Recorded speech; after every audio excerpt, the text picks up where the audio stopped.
تو دوستو جب قرآن پاک پڑھیں تو اس کے اوپر کیا کر لیا کریں؟ رو لیا کریں، توجہ کے ساتھ پڑھا کریں۔ ہمارے اسلاف کو دیکھیے، ہمارے بزرگان دین کو دیکھیے۔ یحییٰ بن معاذ یہ فوت ہونے لگے، کیا نام بتایا میں نے؟ یحییٰ بن معاذ جب فوت ہونے لگے، اس وقت ان سے ایک پوچھا گیا تیری آخری خواہش کیا ہے؟ آخری خواہش تمہاری کیا ہے؟ تو اس نے بتایا بیتن خالین مصحفن جید الخط اقرأ فیہ، آخری خواہش مرتے ہوئے اور کوئی نہیں، ایک خواہش ہے کہ گھر مکان خالی ہو، کمرہ خالی ہو، کوئی اس کے اندر نہ ہو، اور میرے سامنے بڑا حسین جمیل خوبصورت اچھے خط والا قرآن سامنے ہو، اور اقرأ فیہ میں پڑھتا رہوں پڑھتے پڑھتے ہوئے موت آ جائے۔ یہ محبت تھی قرآن سے۔ حضرت سیدنا موسیٰ اشعری رضی اللہ تعالیٰ بڑے جلیل القدر صحابی ہیں، میرے نبی آنکہ دو جہاں نے تعریف فرمایا حضرت موسیٰ اشعری وہ ہیں جس کو اللہ تعالیٰ نے حضرت داؤد کا لہجہ عطا فرمایا۔ حضرت سیدنا داؤد علیہ السلام کو اللہ نے بڑی خوبصورت اور بڑا لہجہ عطا فرمایا۔ جب وہ آپ زبور کی تلاوت کرتے نا تو رکتا ہوا چلتا ہوا پانی بھی آپ کی تلاوت سن کر رک جاتا، اور جب آپ فضا میں بیٹھ کر زبور کی تلاوت کرتے تو فضا میں اڑتے ہوئے پرندے بھی آپ کی آواز سے متاثر ہو کر وہ بھی رک جاتے، اور درخت بھی جھوم اٹھتے، یا جبال اوبی معہ والطیر وعلنا لہ الحدید، اے پہاڑوں اے پرندوں میرا نبی جب تم تلاوت کرے زبور کی تم متوجہ ہو کر سنا کرو۔ یہ اللہ نے ان کو 70 لہجے عطا فرمائے تھے۔ کتنی؟ 70 لہجے اللہ تعالیٰ نے ان کو عطا فرمائے تھے۔ تو حضرت سیدنا موسیٰ اشعری کو اللہ تعالیٰ نے لہجہ داؤدی عطا کیا تھا۔ تو میرے نبی سرور کائنات صلی اللہ علیہ وسلم کے فرمان کے مطابق کچھ صحابی نے کہا یا رسول حضرت موسیٰ اشعری کو کہ سرکار نے تیری تعریف کی ہے، کون سی خوبی ہے تیرے اندر؟ تو انہوں نے جواب دیا میری اور تو کوئی خوبی نہیں، سنو انی لاستحیی اللہ ارفع فی الیوم مرتن او مرتین، میرے اندر اور کوئی خوبی نہیں، ایک خوبی ہے، میری زندگی کا ایک دن صبح سے لے کر شام تک گزر جائے اور میں قرآن پاک کو کھول کر نہ پڑھوں تو مجھے حیا آتی ہے، مجھے شرم سی آتی ہے۔ دن ایسے گزر گیا میں نے قرآن پاک کو کھول کر نہیں پڑھا۔ حضرت سیدنا شیبہ یہ مصنف ہیں ماشاءاللہ حدیث مبارکہ کے، جب وہ فوت ہونے لگے تو ان کا بیٹا فوت ہونے کے پہلے رونے لگا۔ فرمایا بیٹا روتے کیوں ہو؟ ابو جی آپ جا رہے ہیں، دنیا سے الوداع ہو رہے ہیں، اس لیے میں رو رہا ہوں۔ فرمایا بیٹے رونے کی ضرورت نہیں، جس گھر کے اندر مجھے موت آ رہی ہے نا، اس گھر کا یہ جو ستون ہے نا، اس ستون کے نیچے بیٹھ کر میں نے 18,000 مرتبہ قرآن پڑھا، 18,000 مرتبہ میں نے قرآن کو ختم کیا ہے۔ اس گھر میں رحمتے ہی رحمتے ہیں، مجھے امید ہے میں کثرت کے ساتھ قرآن پاک پڑھا ہے، اور یہی قرآن کی ڈگری قبر کے اندر بھی میرے ساتھ جائے گی۔ 18,000 مرتبہ۔ آپ ذہن میں سوچتے ہوں گے میری بچیاں یہاں موجود ہیں، بیٹے بیٹیاں، تو کیا وہ ذہن میں سوال آتا ہے کہ 18,000 مرتبہ قرآن پاک پڑھا، کیا وہ تھکتے نہیں ہوں گے؟ تو دوستو جس طرح تم فیس بک پر بیٹھ کر یا موبائل پر بیٹھ کر رات سب تھم جاتی ہے، گزر جاتی ہے، جس طرح تم یہ چیزیں دیکھتے دیکھتے تھکتے نہیں ہو نا، اس طریقے سے اہل اللہ بھی قرآن پڑھتے پڑھتے ہوئے تھکتے نہیں تھے، ان کو لطف آتا تھا، ان کو مزہ آتا تھا۔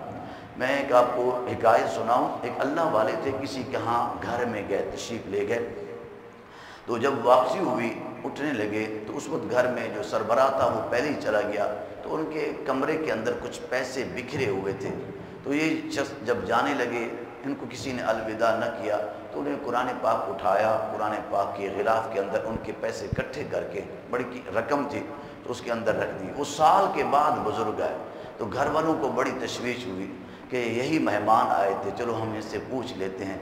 شرم کے مارے بڑے ڈرتے ڈرتے وہ کہنے لگے جی آپ ہمارے 1 سال پہلے آپ ہمارے ہاں مہمان آئے تھے، تو ہمیں حیا آتی ہے، لیکن ہم آپ سے پوچھ رہے ہیں، کوئی الزام نہیں لگا رہے کہ وہ پیسے ادھر رکھے تھے، کہیں آپ نے تو نہیں اٹھائے، کوئی مذاق تو نہیں کیا؟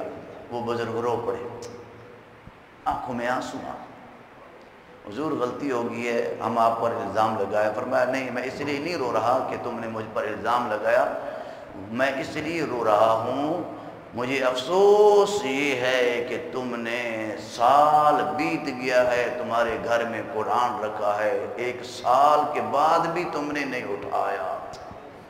وہ جو پیسے ادھر تمہارے بکھرے ہوئے پڑے تھے، میں نے سارے اٹھا کر قرآن پاک کے غلاف کے اندر رکھ دیے، اس نظریے سے کہ صبح ہوگی قرآن پاک کی تلاوت کریں گے، پیسے ان کو مل جائیں گے۔ لیکن میں رو رہا ہوں، پورا 1 سال ہو گیا ہے، قرآن پاک الماری کی زینت بنا ہوا ہے، تم نے کھولا نہیں۔ باپ فوت ہو جاتا ہے، بلاؤ بچوں کو، ہاں جی، دکان کا افتتاح کرنا ہے، بلاؤ بچوں کو، بچے قرآن پاک پڑھیں۔ ابو فوت ہو گئے، امی فوت ہو گئی ہے، خود نہیں پڑھتے، خود کام کاج میں مصروف رہ جاتے ہیں، اور بچوں کو کہتے ہیں تم پڑھنے لگ جاؤ۔ قرآن پاک کی تلاوت، دکانداری کا افتتاح کرنا ہے، کوئی کاروبار کا افتتاح کرنا ہے، بلاؤ مدرسے کے بچوں کو، خود کیوں نہیں پڑھتے؟ جتنی آپ خود بیٹھ، ٹھیک ہے ان کا پڑھنا بھی باعث برکت ہے، اللہ رحمتوں کرنا تو فرمائے، لیکن ان کی بچوں میں ساتھ مل کر گھر والے بھی تو پڑھیں۔ ابو آپ کے فوت ہو گئے ہیں، آپ قرآن کو ہاتھ نہیں لگاتے اور بچوں سے پڑھوائے جا رہے ہیں، خود پڑھیں، جتنی مزے سے خود پڑھیں گے، لطف سے، اور جتنی محبت سے پڑھیں گے اتنی کوئی اور نہیں پڑھے گا۔ اس لیے دوستو خود قرآن پاک کی تلاوت کیا کریں۔ میں نے آپ کو حق بتایا، ابھی ایک حق بتایا قرآن پاک کا، 2 حق۔ پہلا حق یہ ہے کہ اس پر ایمان لائے، اور دوسرا حق یہ ہے، بولیے، کثرت کے ساتھ اس کی تلاوت کریں، اور تیسرا حق یہ ہے کہ قرآن پاک کو سمجھا جائے، قرآن پاک کو خالی طوطا رٹا نہیں بلکہ قرآن کو سمجھیں، قرآن کہتا کیا ہے یار۔ بھئی یارو، قرآن یہ تو اللہ کی گفتگو ہے، یہ محبوب سے باتیں ہیں، جب آپ ترجمہ پڑھیں گے نا تو پھر گویا کہ آپ سمجھیں گے کہ میں اپنے رب سے باتیں کر رہا ہوں، یا رب میرا مجھ سے باتیں کر۔ حضرت علی فرماتے ہیں جب میرا دل کرتا ہے کہ میں رب سے باتیں کروں تو اس وقت میں نماز پڑھتا ہوں یا دعا مانگتا ہوں، یہ 2 روایتیں، اور جب میرا دل کرتا ہے کہ میرا رب مجھ سے باتیں کرے تو پھر میں قرآن پڑھتا ہوں۔ قرآن پاک کو سمجھا جائے، قرآن کے معنی کو سمجھا جائے، قرآن کے مفہوم کو سمجھا جائے، قرآن کے خلاصے کو۔ اللہ تعالیٰ تو جھنجھوڑ کر کہہ رہا ہے، افلا یتدبرون القرآن، وہ قرآن کو سمجھتے کیوں نہیں ہیں؟ قرآن میں غور کیوں نہیں کرتے؟ قرآن میں تدبر کیوں نہیں کرتے؟ قرآن میں تفکر کیوں نہیں کرتے؟ کیا قرآن کے اندر کیا تمہارے دلوں کے اوپر تالے چڑھے ہوئے ہیں؟ اللہ اکبر۔ اس لیے دوستو قرآن پاک کو سمجھیں، قرآن پاک کے ترجمہ گھر کے اندر آپ ترجمہ والا رکھ لیں، کوئی مشکل ہو، اگر کسی استاد کے پاس نہیں جا سکتے تو کم سے کم خود تو پڑھیں اردو، اس کے نیچے لکھا ہوا ہے، کہیں مسئلہ مشکل اگر آ گیا تو کسی استاد کے پاس، کسی عالم دین کے پاس وہ پڑھیں، انشاءاللہ آپ کی رہنمائی ملے گی۔ دنیا کی کوئی کتاب مجھے بتاؤ کوئی ایسی ہے کہ جو بغیر سمجھے پڑھی جاتی ہے؟ بولیے، دنیا کی کوئی ایسی کتاب ہے جو بغیر سمجھے پڑھی جائے؟ جب دنیا کی کوئی ایسی کتاب نہیں ہے جو بغیر سمجھے آپ پڑھیں، قرآن سے ایسا سلوک کیوں کرتے ہیں؟ قرآن سے ایسا سلوک کیوں کرتے ہیں بغیر سمجھے؟ وہ سمجھیں تو صحیح، رب کہتا کیا ہے؟ رب العالمین آپ کا ایک دیکھنا خط آئے، بجلی کا بل آئے، جب تک آپ اس کو سمجھیں گے نہیں، آپ اس کو اگر نہیں پڑھے ہوئے تو کسی دوسرے کے پاس جا کر کہتے ہیں یار محبوب نے خط بھیجا ہے، دوست نے خط بھیجا ہے، دیکھو کی کہندا ہے۔ آپ دوست کا خط آئے، بجلی کا بل آئے، آپ کو سمجھے بغیر چین نہ آئے، اور قرآن 14 صدیاں بیت گئی، 1500 سال ہو گئے، رب کا خط تیرے پاس آیا اور تو سمجھے بغیر تجھے چین آ گیا؟ کیسے آ گیا؟ بجلی کا بل آئے تو سمجھے بغیر چین نہ آئے، دوست کا خط آئے، محبوب کا خط آئے، کسی ساجن کا خط آئے تو سمجھے بغیر چین نہ آئے۔ اور یہ قرآن سے ایسا رویہ کیوں؟ یہ اللہ کے خطوط ہیں، یہ اس محبوب کی خطوط تیرے پاس آئے ہیں، اس کا کلام ہے، اور اس کو سمجھے بغیر کیوں چین سے بیٹھا ہے؟ اللہ، تو اس لیے ضرورت ہے قرآن کا حق ادا کریں کہ اس کو سمجھ کر پڑھیں۔ اور تیسرا کیا ہے جی؟ ہاں جی، چوتھا حق یہ ہے کہ قرآن پاک پر عمل کیا جائے، جو قرآن کہتا ہے اس پر آپ عمل کریں۔ اور پانچواں حق یہ ہے کہ دوسروں تک پہنچائیں۔ کیا ہے جی؟ بولیے۔ میرے نبی سرور کائنات صلی اللہ علیہ وسلم نے فرمایا میں تمہارے اندر دو چیزیں چھوڑے جا رہا ہوں۔ کتنی؟ دو چیزیں چھوڑے۔ یا ایھا الناس انی قد ترکت فیکم ثقلین، اہم دو چیزیں۔ فرمایا جب تک ان دونوں چیزوں کو مضبوطی سے تھامو گے دنیا کی کوئی طاقت تمہیں گمراہ، بولیے، گمراہ نہیں کر سکے گی۔ یا رسول اللہ کون سی دو چیزیں؟ فرمایا ایک قرآن اور دوسرا اہل بیت۔ دوسری بات کے اندر آتے وفی سنتی، سنت کے الفاظ بھی آتے ہیں، ایک روایت میں اہل بیت کا۔ فرمایا جب تک تم دونوں کا دامن پکڑو گے، قرآن کا بھی اور اہل بیت کا بھی، دنیا کی کوئی طاقت تمہیں گمراہ نہیں کر سکے گی۔ اللہ اکبر۔ طبرانی شریف کی حدیث مبارکہ ہے، میرے نبی سرور کہنا فرمایا لوگو قرآن کا دامن مضبوطی سے پکڑ لو، قرآن حبل اللہ ہے، یہ اللہ کی رسی ہے۔ وَاعْتَصِمُوا بِحَبْلِ اللَّهِ، اللہ کی رسی کو مضبوطی سے تھام لو۔ طبرانی شریف کی حدیث ہے، معجم کے اندر بھی ہے، میرے نبی سرور فرماتے ہیں یہ اللہ کی رسی ہے کہ اس کا ایک سرہ، ادھر دیکھو، ایک سرہ مومن کے ہاتھ میں ہے اور اس کا جو دوسرا سرہ ہے وہ رب کے ہاتھ میں ہے۔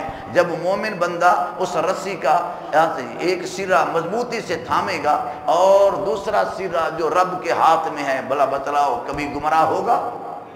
کبھی نہیں ہوگا۔ قرآن کو اپنا شوق بنا لو، معمول بنا لو اور اس کے اوپر عمل کرنا شروع کر دو۔ یہ قرآن پاک بہت برکت والا ہے، بہت برکت ہے۔ قرآن کی اللہ نے کیا شیان بیان کیا ہے؟ فرمایا یہ قرآن نور ہے، تین چیزیں نور ہیں۔ جس طرح یہ دنیا تین نور سے روشن ہے، سورج سے، چاند سے اور ستارے سے، اس طریقے سے یہ تمہارے دل میں بھی بھائیو اندھیرا ہے، دل کے اندر بھی تاریکی ہے۔ اگر اپنے دل کو روشن کرنا چاہتے ہو ان تینوں نور کو اپنا لو۔ اللہ بھی نور، بولی اللہ بھی، اللہ نور السماوات والارض، میرے نبی بھی قد جاءکم من اللہ کے نور، اور قرآن بھی دل میں بڑا اندھیرا ہے۔ میرا رب فرماتا ہے ان تینوں کے ساتھ ان تین نور کو اپنا لو، تمہاری دل کی دنیا روشن ہو جائے گی۔ یہ قرآن نور ہے، یہ قرآن شعور ہے، یہ قرآن دستور ہے، یہ قرآن ہدایت ہے، یہ قرآن عنایت ہے، یہ قرآن حیات ہے، یہ قرآن ہدن ہے، ہدایت دینے والا ہے، یہ قرآن فرقان بھی ہے، یہ قرآن مبین بھی ہے، یہ قرآن مصدق بھی ہے، یہ قرآن بشرا بھی ہے، یہ قرآن ذکر بھی ہے، یہ قرآن موعظہ بھی ہے، اور یہ قرآن برہان بھی ہے، یہ قرآن احسن بھی ہے، یہ قرآن مبارک بھی ہے، یہ قرآن مفصل بھی ہے، یہ قرآن رحمت بھی ہے، یہ قرآن بصائر بھی ہے، یہ قرآن حکمت بھی ہے، یہ قرآن شفا بھی ہے، یہ قرآن عبرت بھی ہے، اور یہ قرآن عظیم بھی ہے، عزیز بھی ہے، اللہ کا کلام بھی۔ یہ جتنی میں نے نام بتائے یہ خود اللہ نے قرآن میں اپنے قرآن کے نام ذکر کیے، یہ سارے کے سارے چیزیں قرآن کے اندر۔ یہ قرآن سبحان اللہ ہدایت ہے، تبیان ہے، رہنمائی کرتا ہے، اور پھر دوسری بات یہ ہے کہ ہر چیز کا بیان اس کے اندر موجود ہے۔ کوئی ایسا پہلو نہیں ہے جس کا ذکر قرآن میں نہ ہو۔ اللہ نے واضح طور پر فرمایا وَتِبْيَانًا لِكُلِّ شَيْءٍ، ہر چیز کا بیان موجود ہے۔ رَتْبٍ وَلَا يَابِسٍ إِلَّا فِي كِتَابٍ مُبِينٍ۔ دنیا میں دو چیزیں ہیں، ایک خشک ہے یا تر، اس کے علاوہ اور کوئی نہیں۔ کوئی بھی چیز لیں یا وہ تر ہوگی یا وہ خشک ہوگی۔ اللہ نے فرمایا ہر چیز کا ذکر اس کے اندر ہے، خشکی کا ذکر بھی ہے اور تری کا ذکر۔ میں قربان جاؤں، حضرت سیدنا مولا علی شیر خدا کی خدمت میں ایک شخص کہنے لگا، چونکہ آپ کو پتہ ہے کہ حضرت مولا کائنات یہ علوم نبویہ کے وارث کون ہیں؟ میرے نبی کے علم کے وارث، علوم نبویہ کے وارث حضرت مولا علی شیر خدا ہیں۔ ہاں میں نے تو یہاں تک پڑھا علم کے جو حصے ہیں وہ 10 بنائے گئے، اور ایک حصہ پوری مخلوق میں تقسیم کیا گیا، اور 9 حصے علم اور حکمت کے علی کو دیے گئے۔ ان کی خدمت کے اندر ایک شخص آ کر کہنے لگا علی تم کہتے ہو قرآن میں ہر چیز کا بیان موجود ہے، ہر چیز کا بیان قرآن کے اندر موجود ہے۔ میری داڑھی گھنی نہیں ہے، ادھر کچھ بال ہیں، ادھر بالکل ہے نہیں، جس کو آپ پنجابی میں کھودا کہتے ہیں، کھودا۔ میں یہاں ہی تو چند بال ہیں اور ادھر بال نہیں ہے، میری عمر بھی کافی ہو گئی ہے، اور میرے داڑھی کے بالوں کا صرف یہاں ہونا اور ادھر نہ ہونا، کیا اس کا ذکر بھی قرآن میں ہے؟ خدا کی قسم، حضرت علی نے فرمایا اس کا ذکر بھی سورۃ اعراف پارہ نمبر 8 میں ہے۔ واہ! اس نے کہا حضور وہ کون سی؟ حضرت علی نے جواب دیا، قرآن پڑھتے نہیں ہو؟ قرآن کہتا ہے والبلد الطیب یخرج نباتہ والذی خبث لا یخرج الا نقدا۔ زمین دو طرح کی ہے، انسان بھی زمین سے بنا ہے، ایک کلر والی ہوتی ہے اور ایک زرخیز ہوتی ہے۔ جو کلر والی زمین ہے اسے ٹانپا اگتا ہے، پہلے تو وہاں کھیت اگتی نہیں ہے، اگر اگے تو کہیں دانہ کہیں اگے گا، ہاں جی۔ اور دوسری زمین ہے زرخیز، وہاں جب بیج آتا ہے تو اس زمین سے گھنی، بولیے گھنی وہاں نبات اگتی ہے، گھنی کھیت اگتی ہے۔ تو انسان بھی اسی سے بنا ہے، کچھ زمین اعلیٰ ہوتی ہے، کچھ زمین کلر والی ہوتی ہے، تیری جلد کلر والی ہے، تو اس کا ذکر بھی قرآن کے اندر۔ آپ اندازہ فرمائیں، کوئی ایسی چیز نہیں ہے جس کے، یہ جو آپ انگوٹھا لگاتے ہیں نا، قربان دے، یہ ایجاد ہوئی کس کی؟ یہ برطانیہ نے ایجاد کیا تھا اس کو، یعنی شناختی کارڈ جب آپ بناتے ہیں پھر سائن کرتے ہیں، سائن کے بعد پھر وہ کیا کرتے ہیں، آپ انگوٹھا لگاتے ہیں۔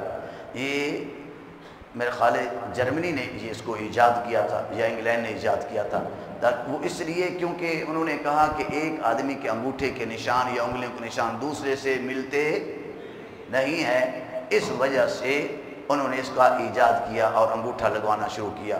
میں قربان جاؤں، اللہ نے قرآن میں 1500 سال پہلے بتا دیا، 1500 سال فرمایا جب ہم تمہیں قبروں سے اٹھائیں گے، قرآن ہے کیا؟ اللہ تعالیٰ نے فرمایا جب ہم تمہیں قبروں سے اٹھائیں گے، تم کیا سمجھتے ہو؟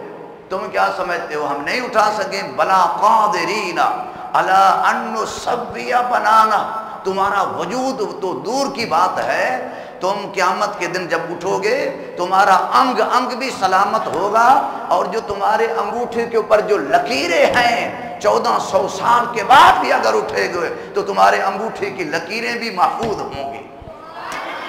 بلا قادرین علی ان نسوی بنانا بل یرید الانسان لیفجر امامہ۔ سائنس تحقیق کر رہی ہے کہ یہ جو شہد کی مکھی ہے نا، اللہ تعالیٰ نے فرمایا وَأَوْحَىٰ رَبُّكَ إِلَى النَّحْلِ أَنِ اتَّخِذِي مِنَ الْجِبَالِ بُيُوتًا وَمِنَ الشَّجَرِ وَمِمَّا يَعْرِشُونَ مِنْ كُلِّ ثَمَرَاتٍ فَاسْلُكِي سُبُلَ رَبِّكِ ذُلُلًا يَخْرُجُ مِنْ بُطُونِهَا شَرَابٌ مُخْتَلِفٌ أَلْوَانُهُ فِيهِ شِفَاءٌ لِلنَّاسِ۔